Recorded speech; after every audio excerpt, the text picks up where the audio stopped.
special products of binomials.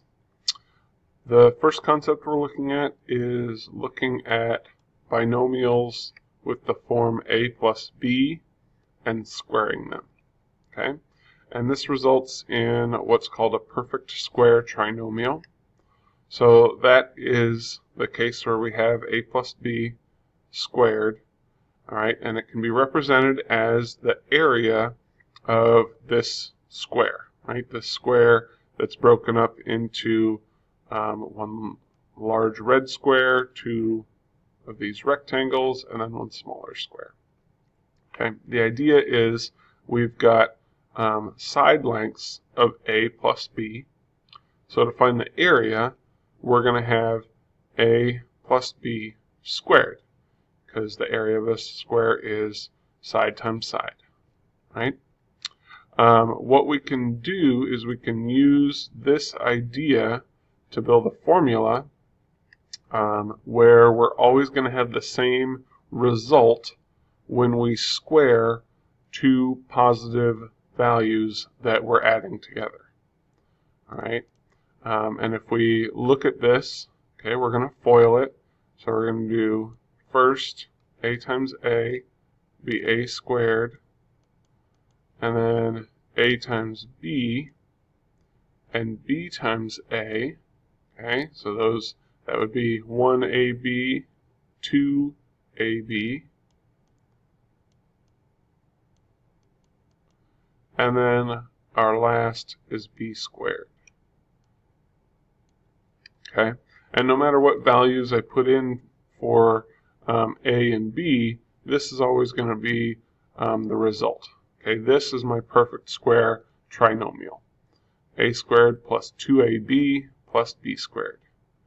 Okay, and we have our a squared square, our red one, and then the area of this rectangle would be a, this length, times b, and we've got two of those, and then we've got a little b squared square there. Okay, so this is my perfect square trinomial, and I can use that to solve these types of binomial problems, these special binomials, more quickly. Okay, so if this is my a and this is my b, I have a squared, so x squared, plus 2 times a times b, well, anything times 1 is just going to be 1, so I'm left with 2x, plus b squared. 1 squared is 1. And I'm done. Okay, let's look at one that's a little more complicated. So a squared, that's going to be 3x squared, which will be 9x squared. Maybe let's do that one out so everybody can see what we're doing. So that's going to be 3x squared, okay? And then I'm going to pull that 3 out. So I've got to square that 3, which would then be 9 times x squared, right? And the square is just acting on the x value now. Okay? And then 2ab, so let's put it up here. 2 times 3x times 4. 2 times 3 is 6. 6 times 4 is 24. 24x plus 4 squared